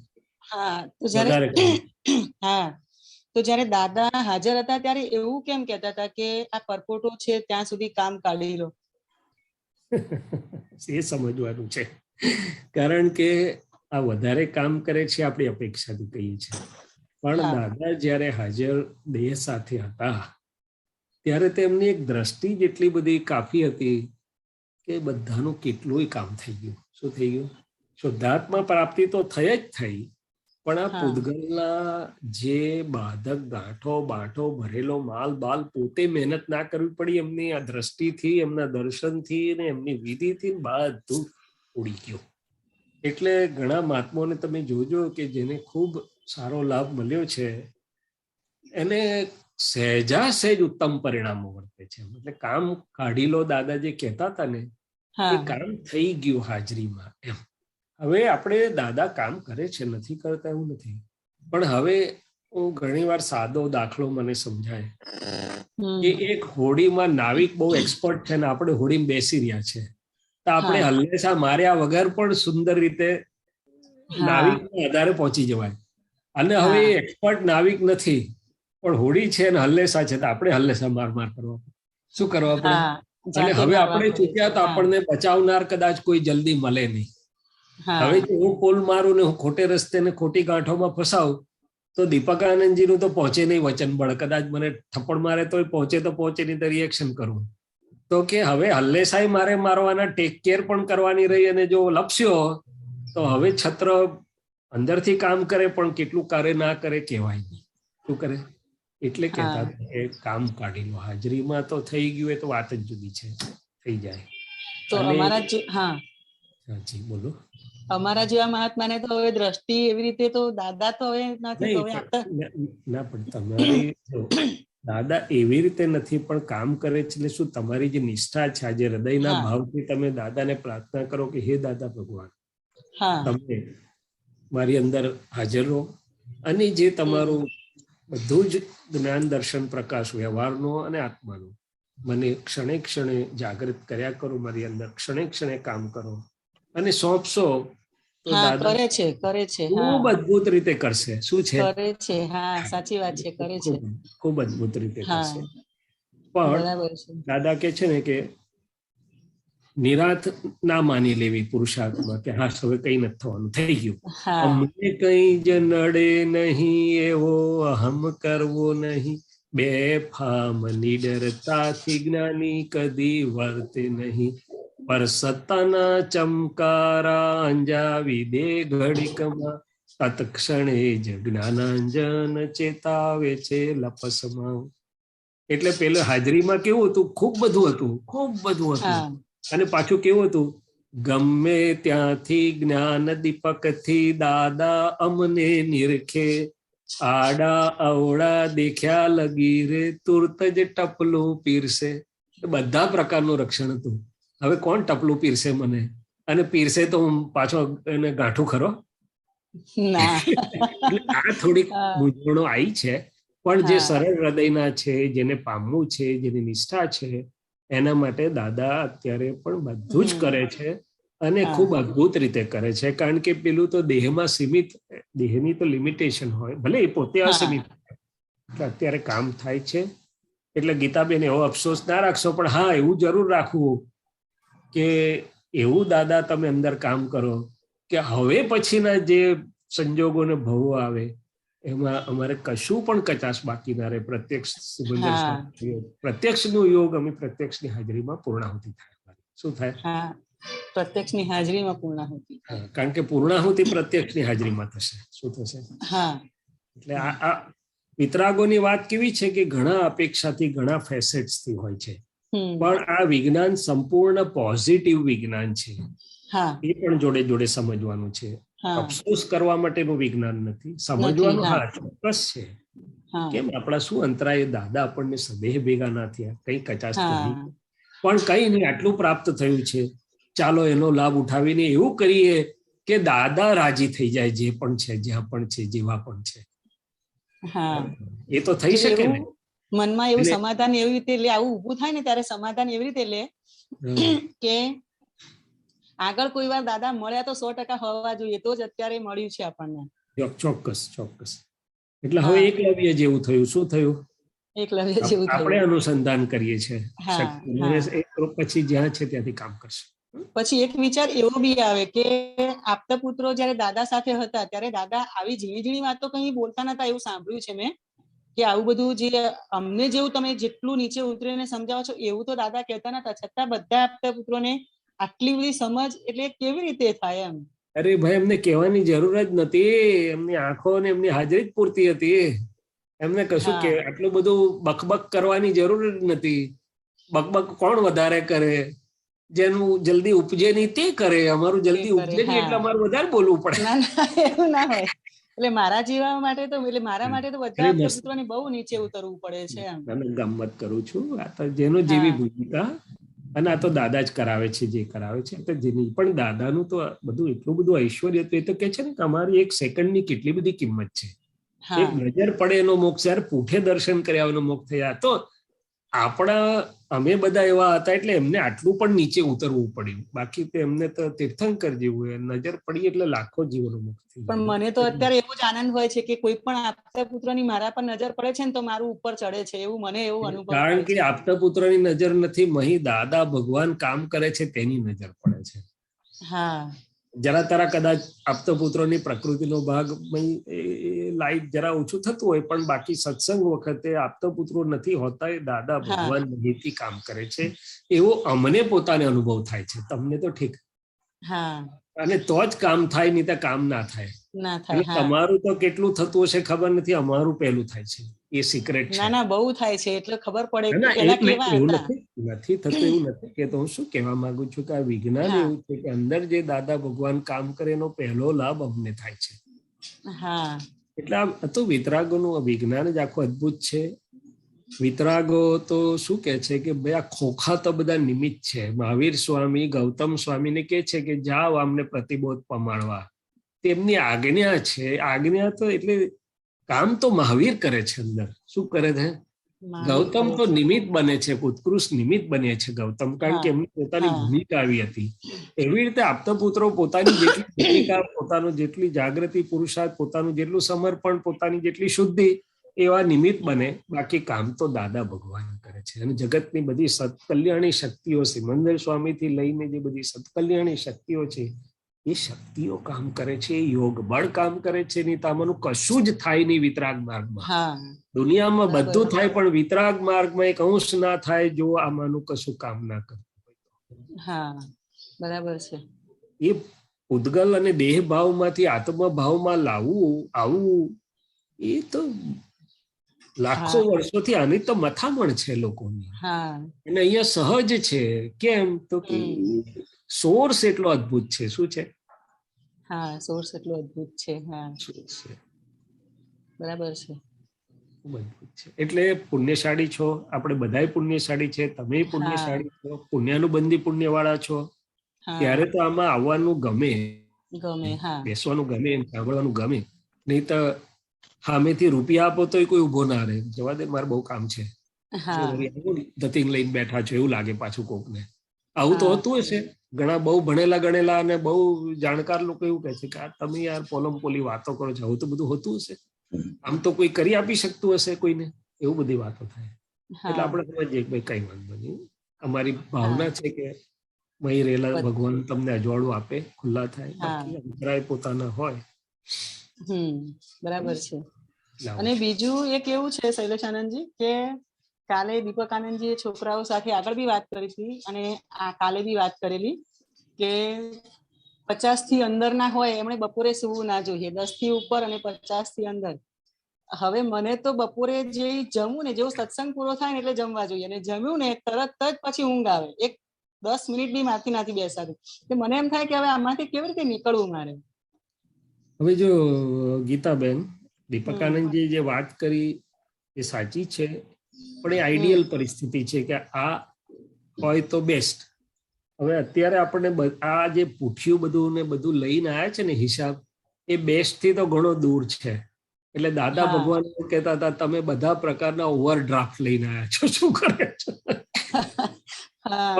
પણ આપણે કયા વસ્તુ પર પહેલું જાગૃતિનું ફોકસ કરવું? તો દાદા ભગવાને શુદ્ધાત્મા દ્રષ્ટિ કીધી, 5 આજ્ઞા કીધી, વ્યવહારમાં કોઈને દુઃખ ના થાય કીધું. એમણે એવું નથી આજ્ઞામાં કીધું બપોરે ઊંઘતો નહીં. એટલે જે મારી વાત તો સાંભળો. એટલે જે મુખ્ય વસ્તુ કીધી છે એની પર આપણે ફોકસ કરશું ને તો પેલું ધીમે ધીમે આવશે શુદ્ધિકરણના ભાગરૂપે. એ વાત જાણી રાખવાની છે. દરેક સાંભળેલી જાણેલી વાત કરવા જવાની નથી. કરવા જશું તો મૂંઝાશું, કારણ કે કરવા જવામાં થાય નહીં, આપણે કરતા થઈ જઈશું, પાછું નવી મૂંઝવણ ઉભી થશે. એટલે ગીતાબેન ને કહેવાનું કે ગીતાબેન કઈ નહીં, ભાવના રાખો કે આવું થાય તો સારું. પણ અત્યારે ભાર અને જાગૃતિ શાની પર? તો કે 10 મિનિટ ગીતાબેન ઊંઘી ગયા, 15 મિનિટ ઊંઘી ગયા નો વાંધો નહીં, પણ જાગતા છે ત્યારે હું શુદ્ધાત્મામાં રહેવા દે છે ને, આપણે રહી શકીએ છીએ. 5 આજ્ઞા, અરે હું તો કહું અડધો કલાક ઊંઘી જાઉં, પણ બાકીના કલાક જાગ્રત રહો, શુદ્ધાત્મામાં રહો, 5 આજ્ઞામાં રહો, શુદ્ધ ઉપયોગમાં રહો. અને ગીતાબેન બધાને સુખરૂપ રહેન, ફાઇલ નો સંભાવથી નિકાલને પ્રેમ સ્વરૂપ કરતા હોય તો અડધો કલાક ઊંઘવા દેજો, જાઓ. પછી એને મારી વાત તો સાંભળો. પછી 10-15 મિનિટ ઊંઘવામાં ફોકસ કર્યું, પણ પછી આખો દિવસ શુદ્ધાત્મા રહ્યા નહીં, જાગતા અટવાયા કર્યા, અને ઉપયોગ બધો વેડફાઈ ગયો. અને પછી જીટરી પૂતગલ કહેવાય છે, ચીડિયું પૂતગલ અહીં છાસ્યું કરે ને અહીં છાસ્યું કરે તો ઉલટાનું નુકસાન કરે. શું કરે? એટલે વાત સાચી છે, આઈડિયલ છે, પણ બધું આઈડિયલ એક સાથે ના થાય આપણાથી. એટલે આપણે દાદાએ જે કહ્યું તે ધ્યાનમાં રાખી અને ચાલ્યા કર્યું. એવું તો ઘણું બધું કહ્યું છે. એટલે તો અમારા જૈનો કંદમૂળ ને ડુંગળી લસણ પર અટકી ગયા છે, રાત્રિ ભોજન પર અટકી ગયા છે. બધી વાત ઉપયોગી છે, હેલ્પિંગ છે, ઉપકારી છે, બપોર હોવા કરતા વધારે હેલ્પિંગ છે. પણ દાદાએ કેમ એને મુખ્ય તરીકે નથી મૂક્યું? તો કે તો મુખ્ય રહી જશે. શું રહી જશે? અને જેમ સમજશે, જેમ આગળ જશે, જેમ સુખીઓ થશે, જાગૃતિ વધશે, એના બોજા ઓછા થશે, એટલે આપોઆપ એને સમજાશે ને એના પરિણામમાં આવી જશે. શું થશે? પરિણામ આવશે. એટલું પાતળું થયું, જાગૃત થયા, પરિણામ આવ્યું એટલે બટાકું તમને એની મેળે બોલશે કે મારો બહાર લાગશે, તમને એની મેળે બોલશે, દેખાશે, તમને જ્ઞાનમાં સમજાશે. શું થશે? વર્તે, એનું નામ વિજ્ઞાન. દાદા કે છે આ બધું લાવવા નથી જવાનું, એ વર્તશે, તમને સમજાશે, ખબર પડે છે. કે આ હજુ કરતાપણું છે, બધું કરવાપણું છે એવું ખબર પડે છે, પણ હજુ એમાંથી પ્રયત્ન છે. એટલે પ્રયત્ન નથી કરવાનો, પણ સહજ નથી હજુ એવું લાગે. સગડું કરતા સ્વ નહીં કરતા. ગીતાબેન ને તો કરતાપણાનું એ બધું ઉભું થાય લાવેલા છે. આપણે સમજવાનું છે કે ગીતાબેન વ્યવસ્થિત ને અધીન કરે છે, હું શુદ્ધાત્મા છું, આ કરતા. સગડું કરતા સ્વ નહીં કરતા, સૂત્ર પામે જે કેવળ એના પ્રગટ થશે, સમજે જો જનગણમાં. એટલે એ પ્રકૃતિ તો કરતા ભાવ દેખાડે વાંધો નથી. આ હું શું કહેવા માંગુ છું કે સત્સંગમાં કે પુસ્તકમાં કે બીજે કે આપણે જે વાંચ્યું એટલે આપણને થાય કે આવું હોવું ઘટે. એ કરવા જઈએ ત્યાં કરતા થયા તો પાછી નવી ઉપાધિ. શું છે? બપોરે ગીતાબેન ને જગાડવા માટે કરતા પદમાં નહીં આવી જવાનું. ગીતાબેન ને કહેવાનું કે ભાઈ આવું હોય તો સારું, તમે 1-1.5 કલાક ઊંઘી જાય ને બપોરે એટલે થોડુંક આમ સફોકેશન લાગે કે આટલી બધી ઊંઘ એમ. પણ ધીમે રહીને એને કહો ને કે કેટલું ખાઈ જાવ છો તો આટલું ઊંઘવું પડે છે. ના ખાય તોય બપોરે ના ખાય તો બી એવું હોય. કઈ વાંધો નહીં, એ ટેવોમાં ગયું. ટેવો અને સ્વભાવો ધીમે ધીમે ઓગળશે. ટેવો અને સ્વભાવમાં જાય છે. બરાબર. એને બીજું કામ, આ દેહનો સ્વભાવ છે, 1.5 કલાક ઊંઘવાનો સ્વભાવ થઈ ગયો એનો.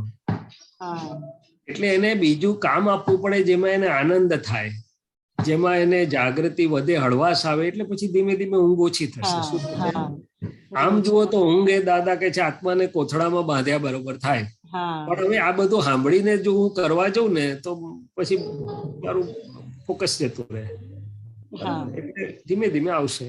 શૈલેષભાઈ બી 15-20 મિનિટ ઊંઘી જાય છે, પણ 15-20 મિનિટ થી વધારે નથી.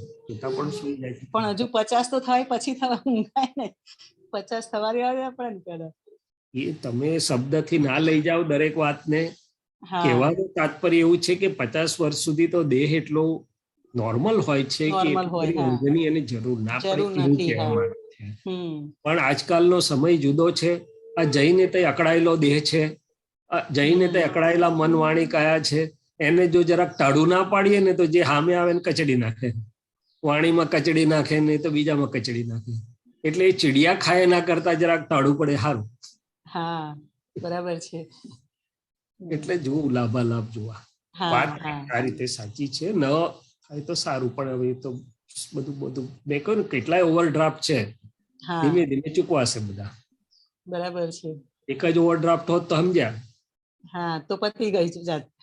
હા તો બધી જાતના ઓવરડ્રાફ્ટ વાળા આપણે, સંબંધોમાં ઓવરડ્રાફ્ટ, કામમાં ઓવરડ્રાફ્ટ, મનવાણી કામમાં ઓવરડ્રાફ્ટ, બધે ઓવરડ્રાફ્ટ વાળું છે આપણું કામકાજ.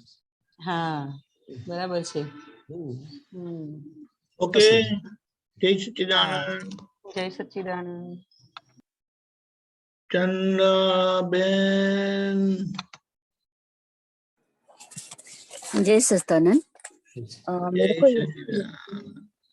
मेरे को ये पूछना है कि बोलते हैं कि बुद्धि का उपयोग नहीं करना चाहिए और बुद्धि नहीं चलाना चाहिए, और मेरे को पर्सनल ऐसे लगता है कि मेजॉरिटी ऑफ दी बुद्धि से ही तो डिस्टिंग्विश करते हैं, जैसे भले विपरीत बुद्धि नहीं होना चाहिए, बस सम्यक बुद्धि तो होना चाहिए।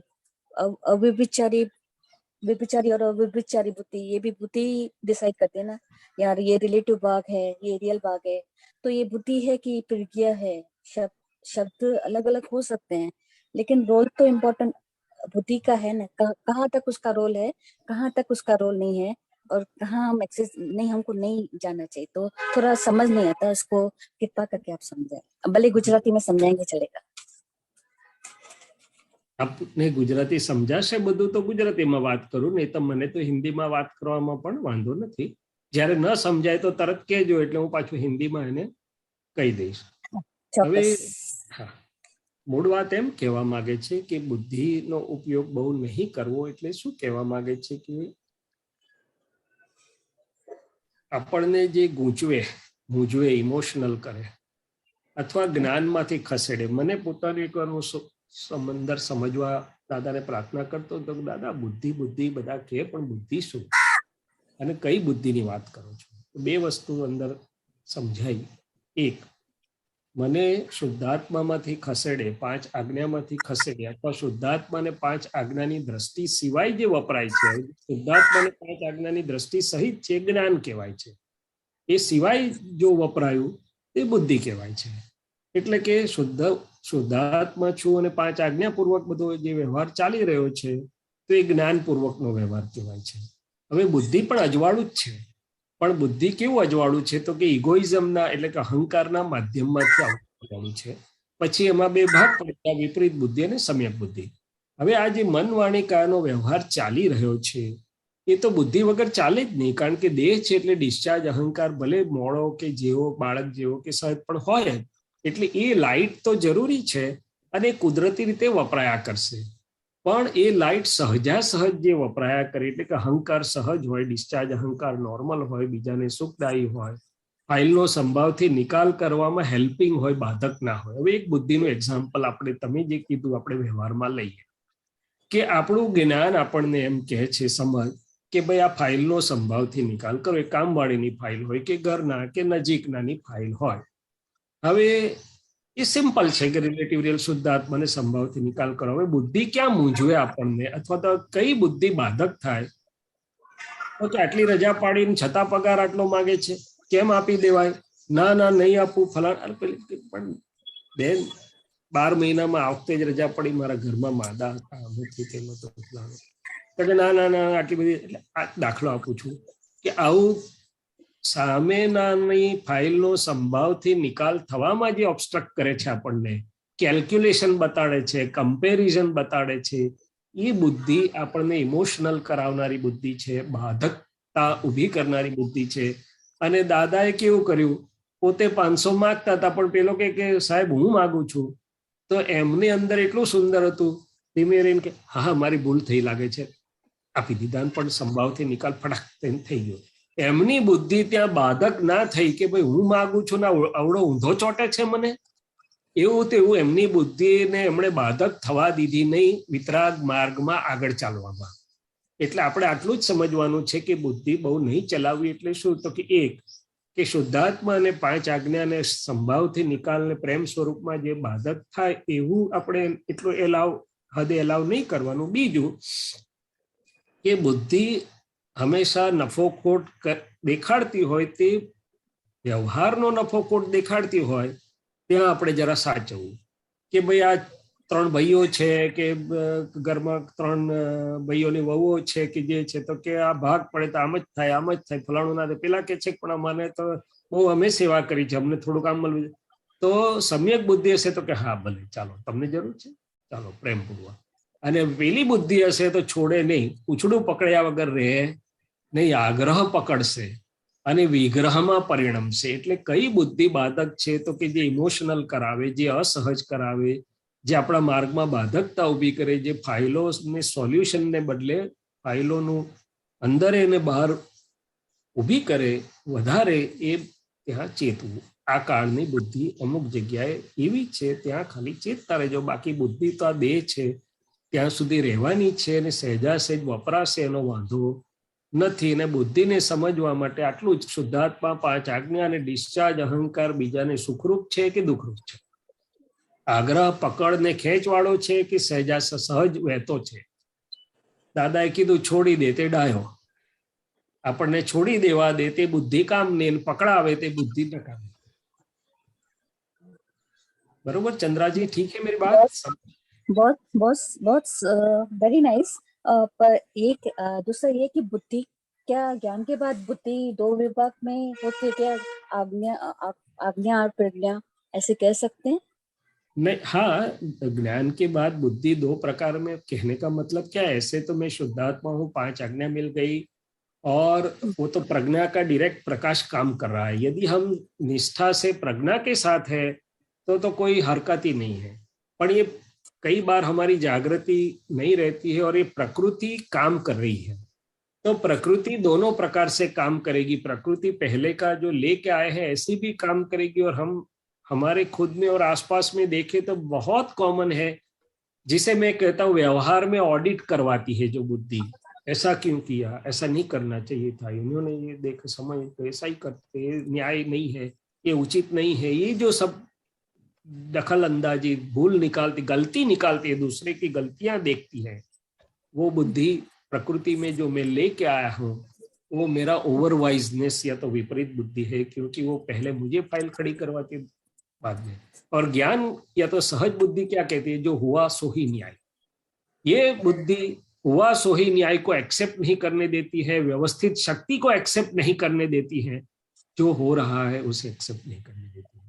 तो वो मैं प्रकृति में लेके आया हूँ, आदत है मेरी, पुरानी आदत है, टेव और स्वभाव है।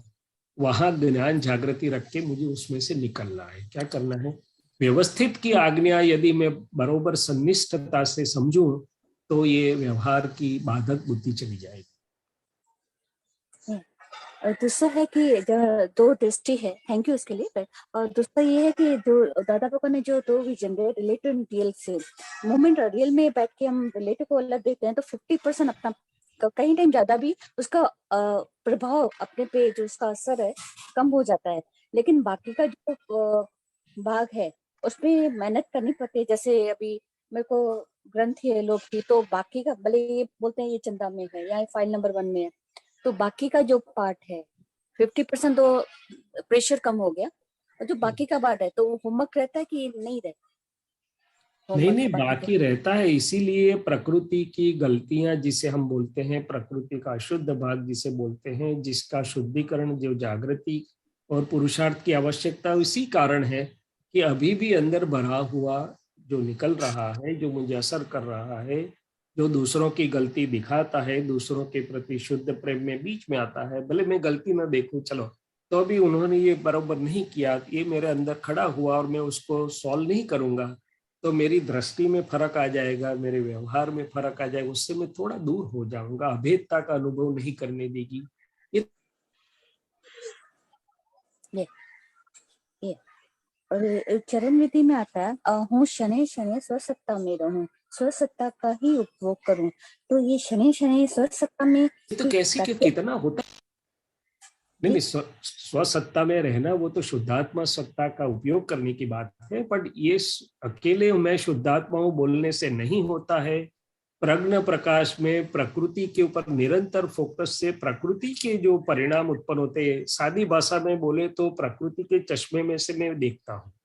मैं तो कई बार हंसता हूँ कि दीपक आनंद जी को बोला मैंने कि ये नया चश्मा मैं आपको देता हूँ और बढ़िया है। फिर दीपक आनंद जी घर गए, उनको लगा कि ये अभी मेरा पुराना चश्मा तो अच्छा काम कर रहा है, डॉक्टर साहब ने नया दिया, रहने दो कबाट में, फिर पुराना जब बिगड़ जाएगा तो यूज करूंगा। तो वो पुराना चश्मा निकाल के यूज करने लगते हैं। फिर मुझे फरियाद करते हैं कि ठीक दिखता नहीं है, तो मैं बोलूंगा कि भाई कौन सा चश्मा यूज कर रहे हैं, तो क्या पुराना है ना। तो हम भी ये पुराना प्रकृति का जो चश्मा लेके आए हैं, उसकी जो बिलीफ है, मान्यता है, समझ है, ओपिनियन से आग्रह है, पकड़ है, खेच है, उसमें से एक बार तो देख ही लेते हैं हम व्यवहार में, उसका परिणाम, उसकी असर भी खड़ी होती है। तो यदि मैं नए चश्मे से उसको नहीं देखूंगा, शुद्धात्मा के चश्मे से, 5 आज्ञा की दृष्टि से, प्रज्ञा से, तो वो सॉल्व नहीं होगा। तो वो तो निरंतर का पुरुषार्थ सबका चालू है मोक्ष में जाने तक, और वो तो रहने वाला है। तो ये उसी को हम दोष की शुद्धि का भाग बोलते हैं, जागृति का भाग बोलते हैं, प्रतिक्रमण का भाग बोलते हैं, कि पहले की बिलीफ्स और मान्यताएं आज जो प्रकृति में व्यवहार में खड़ी होकर असर देती है, उसको मैं आज के ज्ञान की बिलीफ से, आज के उससे सॉल्व कर दूं। जो पद में आया ना कि भाई दृष्टि मेरी तो पुरानी मूड मान्यता सब तहस नहस हो जाएगी, वो उसका बेस चला जाएगा, मगर इतना सरल नहीं है, क्योंकि प्रकृति के ऊपर मेरी जागृति इतनी नहीं रहती है कि ये पुरानी दृष्टि काम कर रही है। और मैं तो अनुभव कर रहा हूँ कि व्यवहार में तो बहुत होता है कि ऐसा क्यों करते, ऐसा क्यों करते, ऐसा क्यों नहीं किया, ऐसा क्यों नहीं किया, इतना थोड़ा देते रहते हैं। ऑडिट करती रहती है, और ये ऑडिटर को छुट्टी दे दे तो अच्छा है, कुछ ना करो, ऑडिटर को छुट्टी दे दो, तो ऑडिट करने वाला नहीं चाहिए। दूसरे को ऑडिट नहीं कर पर अपने को स्वयं को करें कि रिलेटिव भाग में नहीं जाके रियल में पूरा खुद का फाइल इत्यादि, हाँ वो जागृति हो जाएगी, टर्न हो जाएगी। हाँ, दूसरा है कि ये स्पष्ट वेदना में बोलते हैं कि आत्मा तो पूरा ये है, उसके ऊपर आवरण है, और कहाँ तक बोलते हैं कि दादा भगवान ने आवरण हटा दिए। तो स्पष्ट वेदना के बीच में क्या है जो स्पष्ट वेदना का हमको पूर्ण तरह से अनुभव नहीं होने देता है, और उसके लिए हमको कौन सी जागृति की जरूरत है? बस यही जागृति की जो मन वाणी काया सहित निरंतर चल रहा है, दोनों समय, हर एक समय सेकंड से भी छोटा है, बहुत सूक्ष्माति सूक्ष्म भाग है। हर एक समय पे मन वाणी काया के परिणाम भी चलते हैं, और मैं शुद्धात्मा वो भी है। तो यही जागृति चाहिए कि जितना रह सकूं मैं शुद्धात्मा में रहूं, और ये मन वाणी काया के परिणाम को देखने जानने वाला रहूं, उससे भिन्न रहूं, वो रिलेटिव है, मैं रियल जो भी अप्लाई करूं, और फिर आगे चल के प्रज्ञा उसके जो दोष होते हैं उसको देख के उसको शुद्धिकरण करें। यही जागृति धीरे धीरे धीरे धीरे, आज दूज का चंद्रमा हुआ, कल तीज, चौथ, ऐसे धीरे धीरे बढ़ते बढ़ते केवल ज्ञान की ओर ले जाएगी। वही स्पष्ट वेदन, वही केवल ज्ञान। तो वही हमारा पुरुषार्थ, वही जागृति कि मैं चंद्रात का भाग तो व्यवस्थित के अधीन वो रिलेटिव चल रहा है जो भरा हुआ खाली, मगर मैं शुद्धात्मा हूँ, और उसका एप्लीकेशन 5 आज्ञा के मन की क्रियाओं में या बुद्धि की क्रिया में नहीं होगा, उतना जागृति हमारी बढ़ेगी, ऐसे कह सकते हैं। हाँ, जिसको मैं अंतर परिणाम बोलता हूँ। सबको सेपरेट ना करो, मन बुद्धि चित्त अहंकार, मगर अंतर में अंतर वाणी और काया का तो बहुत बड़ा रोल है नहीं, भजिया खा के सो गई तो सो गई, मगर अंतरस्करण और वाणी, उसके जो परिणाम है उससे मैं भिन्न ऐसा शुद्धात्मा हूँ। जितनी मेरी जागृति रहे भिन्नपन की, और उसको देखने जानने की, और फिर प्रज्ञा प्रकाश में शुद्धिकरण की, मैंने प्रतिक्रमण की। तो शुद्धात्मा दृष्टि 5 आज्ञा और प्रतिक्रमण, उसके अलावा कुछ शेष नहीं रह गया। Very nice.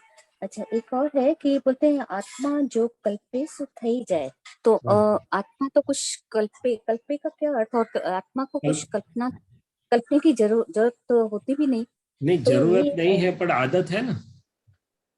कल्पना मैंने विजुअलाइज करना, सोचना, ऐसा इच्छा करना, जो भी आप शब्द यूज करो, मूल आत्मा को तो है नहीं, मगर अंतरा पहले मूढ़ात्मा थे तो निरंतर कल्पना में ही थे कि मैं शैलेश हूँ, वो सबसे बड़ी कल्पना। मैं किसी का पुत्र हूँ, किसी का पिता हूँ, किसी का मित्र हूँ, ये हूँ, सर्जन हूँ, ऑप्थेल्मोलॉजिस्ट हूँ, रूपवान हूँ, या वॉट एवर इट इज। तो ये सब तो विकल्प में कल्पना, कल्प में विकल्प, विभाविक कल्पना में था। अभी मैं शुद्धात्मा हुआ तो शुद्धात्मा की जितनी भजना करूंगा तो ऐसा शुद्धात्मा के कल्प स्वरूप अपने मूल स्वरूप में होता जाऊंगा। तो कल्पे तेव थई जाए तो मूल आत्मा का द्रव्य गुण का बात नहीं, मगर पर्याय में तो ये सब परिणति चेंज होती रहती है। वहां ये कल्पे तेव थई जाए ये उपयोग में आता है और अपने लिए अनुभव करना है।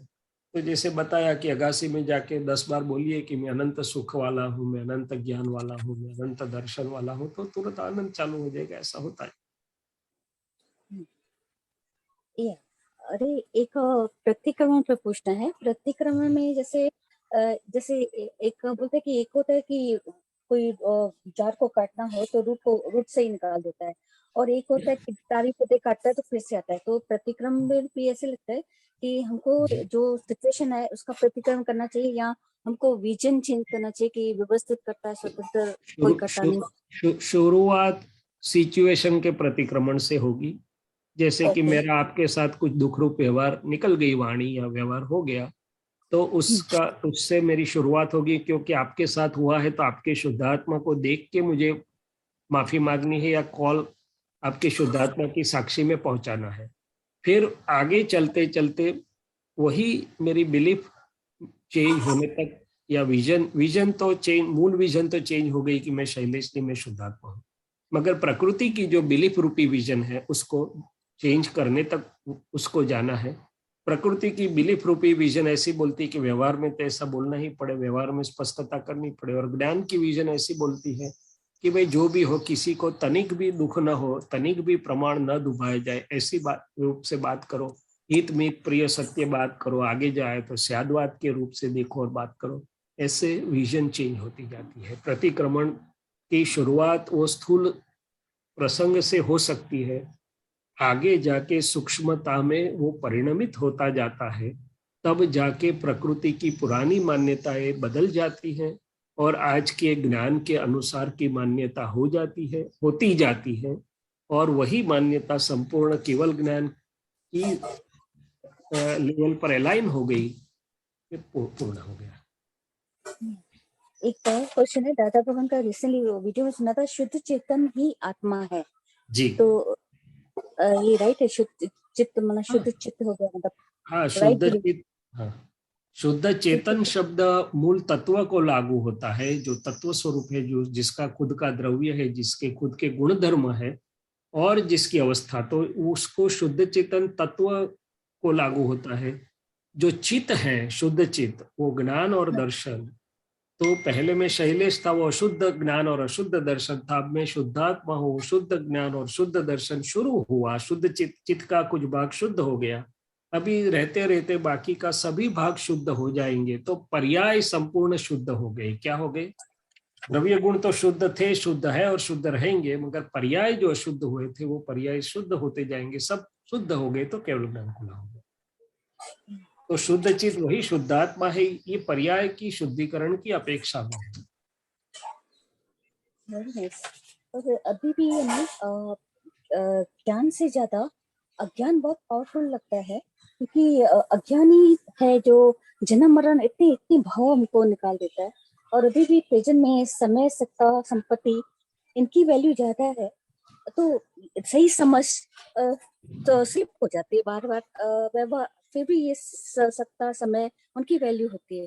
तो सही समझ के प्रति हमारा जंकना हो, जागृति हो कि मैं शुद्ध आत्मा हूँ, तो उसके लिए ये 5 आज्ञा का प्रयोग है।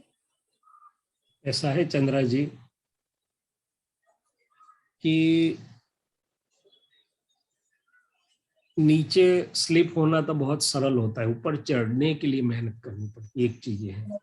तो आपने जो बताया संपत्ति, सत्ता, ये वो तो दिखता है तो आराम से उसमें रममाण हो जाता है। दादा भगवान एग्जाम्पल देते थे कि जो भैंस होती है ना, तो वो कादव कीचड़ में पानी में बैठी रहती है, फिर उसका मालिक उसको अच्छा चारा दिखाता है किनारे पर कि आई देता हूँ, मगर वो उसमें से निकलना नहीं चाहती है, क्योंकि उसको लगता है कि यहीं में ठंडक है।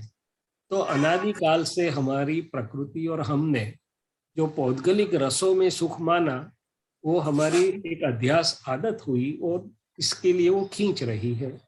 अभी दूसरी चीज, जैसे मैंने बताई कि ऊपर चढ़ने के लिए थोड़ा पुरुषार्थ चाहिए, नीचे तो ऐसे ही गिर सकते हैं। उद्गल भी संगी स्वभाव वाला है तो खींचता है, मगर मूल चीज ये है कि जलेबी खाने के बाद चाय फीकी लगेगी। तो जलेबी का स्वाद लेना, मैंने शुद्धात्मा का जितना जितना आनंद हमारा आता है, जितना स्वाद हमें आता है, जितना उसका हम करते हैं और वो बढ़ता है, तो वो आपो आप फीका पड़ता जाएगा। रिलेटिव अपने आप वो, जिसे हम गुजराती में बोलते हैं, गुजराती में कहे मोड़ू पड़ी जैसे, फीकू पड़ी जैसे। એટલે દાદા ભગવાને ચા ખસેડી નથી, જલેબી ખવડાવી છે કે શુદ્ધાત્માનો આનંદ આપ્યો અને વધતો જાય એવું કર્યું, એટલે પેલું ધીમે ધીમે આપોઆપ બધું ખરી પડશે. તો આપણે તો એટલા પુણ્યશાળી છીએ કે કશું છોડાયા વગર આપણને મોક્ષનો આનંદ આપ્યો છે, શુદ્ધાત્માનો આનંદ આપ્યો છે. બાકી ક્રમ માર્ગમાં તો છોડાઈને ઠૂસ કાઢી નાખે કે છોડો, આ છોડો, તે છોડો, બધું છોડો, ભાવતી થાળી છોડો, આ છોડો, છોડ કરીને આમ આપે કે આ બધું છોડશો તારે એક દાડો તમને શુદ્ધાત્માનું જરાક સ્વાદ ચાખવા મળશે. વાયદા બજારમાં આપણે આશા રાખીને પુરુષાર્થ કરવાનો હોય, ત્યારે અહીંયા તો આપી દીધું પહેલું, અને આપી દીધું છે માટે વ્યવહારમાં કશું છોડવાનું કીધું નથી, એની મેળે જ બધું પરિણમી જશે. Thank you. बहुत सारा इतना शॉर्ट टाइम में सब पूरी जागृति दे दी, बुद्धि के प्रति, प्रतिक्रमण के प्रति, जागृति के प्रति, और हम क्या ज्ञान होता है, उन सबके लिए आभार। सिर्फ मेरे को अभी ये क्लैरिफिकेशन करना है कि इन सब आज के जो सेक्शन में क्या मेरा कोई बुद्धि का कोई उपयोग रहा जो मेरे को नहीं करना चाहिए, क्योंकि अक्सर बोलते हैं कि बुद्धि, ऐसा नहीं है. देखो, एक ज बात જોવાય છે કે હૃદયની આપણી ઝંખના શું છે, આપણો ભાવ શું છે, તો કે મારે સમજવું છે, સાચી રીતે સમજવું છે. તો એના માટે બીજો એ નથી. બુદ્ધિ તો થોડુંક તો વપરાય, કારણ આ મનવાણી કાય છે એટલે એને બુદ્ધિનો વાંધો ઉઠાયો નથી. પણ હું કંઈક જાણું છું, તમે આ કહો છો બરોબર નથી, આમ કેમ છે, તેમ કેમ છે, વાદ વિવાદ ઉભા કરે તો બુદ્ધિ કહેવાય છે. એટલે કે વાદની ઉપર વિવાદ વધતા કુતર્કી બુદ્ધિ ચડશે, એવું કઈ કવિરાજે પદમાં લખ્યું છે. બાકી આનો વાંધો નહીં. કુતર્કી બુદ્ધિ ચડશે હઠે. હા, તો આપણે એને ત્યાં જાગૃત રહેવાનું. બાકી આ તો તમારું તો બહુ સુંદર છે ચંદ્રાજી, તમારો હૃદયનો ભાવ બહુ સુંદર છે, નિષ્ઠા સુંદર છે. તેના લીધે દાદા ભગવાનની કૃપા ખૂબ રહે છે તમારી પર, ને રહ્યા કરશે ને વધ્યા કરશે. સમજવા માટે તો ઝંખના હોય ને વાત તો કરવી જ પડે ને, નહીં તો સમજવા માટે વાત ના કરીએ તો પછી તો આગળ ચાલે. તો દાદા ભગવાન પોતે પણ કહેતા હતા કે હૃદયપૂર્વકની વાત પૂછજો, ચર્ચા વાત કરજો, એમાં દાદા જ કામ કરે છે, એનો વાંધો નથી. એવું કોઈ બુદ્ધિ फर्स्ट ऑफ थैंक यू इतना लेसन करने के लिए। मतलब ये बुद्धि को विवेचन के लिए अगर उपयोगी होती है, अपने પોતાની જાગૃતિ માટે ઉપયોગી होती है तो ठीक है, पर બીજા માટે નહીં વાપરવા જોઈએ. બુદ્ધિની ચંદ્રાજી, બુદ્ધિની બહુ ચિંતા કરવાની છોડી દો. આપણે આપણી જગામાં રહો એટલે બુદ્ધિ બધા એની મેળે સરસ કામ કરશે. Okay okay. રાજા પોતાની સીટ ઉપર હોય તો એના બધા સેવક સારી રીતે કામ કરે. સેવકને રજા નથી આપી દેવાની. અને તમે જે પર સુખની વાત કરી, આ સત્તા સંપત્તિ એ ચારિત્ર મોહથી ખેંચે બી ખરું કદાચ, પણ આપણે માટે એક અનુભવ બહુ સુંદર છે કે થોડીક વખત પછી આપણને એમ થાય કે આમાં નથી, તૃપ્તિ નથી. એટલે હું શુદ્ધાત્મા છું, અનંત સુખનું ધામ છે, તરત તૃપ્તિ થાય છે. એટલે ખેંચે તો પણ ચિંતા ના કરતા, જરાક વાર રહીને હું શુદ્ધાત્મા છું, કે થોડી વાર રહીને કે ફ્રી પડો, હું શુદ્ધાત્મા છું, અનંત સુખનું ધામ છું, 5 વાર કરશો એટલે કમ્પેરિઝન થઈ જશે કે પેલામાં મને તૃપ્તિ મળી કે આમાં પાછા આવવામાં તૃપ્તિ મળી. એમ કરતું કરતું એ અનુભવ સ્વરૂપ થશે કે પેલામાં જવામાં નહીં પણ શુદ્ધાત્મામાં પાછા આવવામાં આનંદ છે. અને એમ કરતું કરતું આ બાજુનું પાકું થતું જશે. અમારા બધાને બ્રહ્મચર્યમાં આવું જ થયું છે. बहुत बहुत आभार है ना, बता स्टेपिंग में बहुत अच्छी जागृति मिली, इसके लिए खूब खूब आभार. Thank you. जय सच्चिदानंद। आभार तो दादा भगवान है, बाकी आभार का भार कौन लेगा? तो दादा भगवान के खाते वो है, तो सब हम ये आनंद से कर रहे हैं। किसका आभार मानोगे? मैं भी आभार मानता हूँ दादा भगवान का। आपका दादा भगवान का आभार मानने का तो होता नहीं है। निमित्त आपनो हमेशा आभार એટલા માટે માનો કે નિમિત્ત ના હોય તો અંદર દાદા ભગવાન કામ કેવી રીતે કરે? निमित्त जो बनता है तो उसके लिए आभार उनका होता है। निमित्त ના ના હોય, આ તો હું જરા ઓકે, જય સચ્ચિદાનંદ. જય સચ્ચિદાનંદ. આપણો સમય થયો છે. શૈલેષાનજી ત્રિમંત્ર બોલાવજો. ચંદ્રાબેન ફોલો કરજો. નમો વિતરાગાય, नमो वितरागाय, नमो अरिहंताणम, नमो अरिहंतानम, नमो सिद्धाणम, नमो सिद्धानम, नमो आयरियाणम, नमो आयरियाणम, नमो वज्रायाणम, नमो वज्रायाणम, नमो लोये सवसाहुणम, नमो दोहे सवसाहुणम, ऐसो पंचनमुक्कारो, ऐसो पंचनमुक्कारो, सव पावपणासनो, सव पावक पनासनो, मंगलानं च सर्वेसिं, मंगलानं च सर्वेसिं, पद्मं हवै मंगलम, परमं हवै मंगलम्। ओम नमो भगवते वासुदेवाय, ओम नमो भगवते वासुदेवाय, ओम नमः शिवाय, ओम नमः शिवाय।